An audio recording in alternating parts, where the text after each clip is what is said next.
The next aspect on which I'd like to talk to you about is the growth outlook for fiscal year 11. The bank's baseline forecast for the next fiscal year, that means the one that's already ongoing, is for a growth of 6.1 to 6.3%. Now, this outlook already builds in a predicted decline in remittances that I spoke about earlier.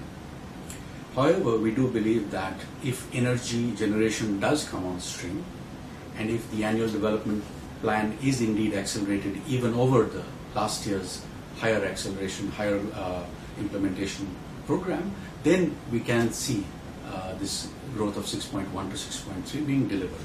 If these aspects do not happen, if ADP does not get implemented to the extent that it's forecast, if energy does not get delivered to the productive sector, then growth could be lower than this forecast. Finally, I'd like to speak to you a little bit about the longer term issues, because that's what the World Bank is about, and what are the constraints to longer term growth. Well, in the Bangladeshi context, it has to be energy, and so that's what I will talk about. The government has taken measures to contract emergency power through the private sector, and in the process, it is paying, of course, higher costs for doing so, and therefore subsidies to these power plants, these emergency rental and peaking power plants, will go up. And the overall subsidy to the energy sector is predicted to go up by roughly about 0.6 to 0.7% of GDP.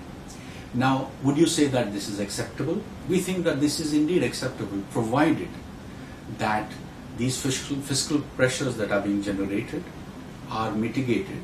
And how can they be mitigated? Well, first of all, that the retrofitting of existing power plants is done on a faster basis, because they really do not deliver their predicted capacity. So that needs to be done. And the second element is that the longer term programs in energy, which such as the Sidirganj power plant, these need to be implemented quicker.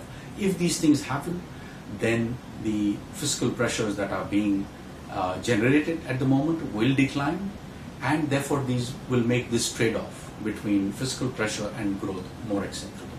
Thank you.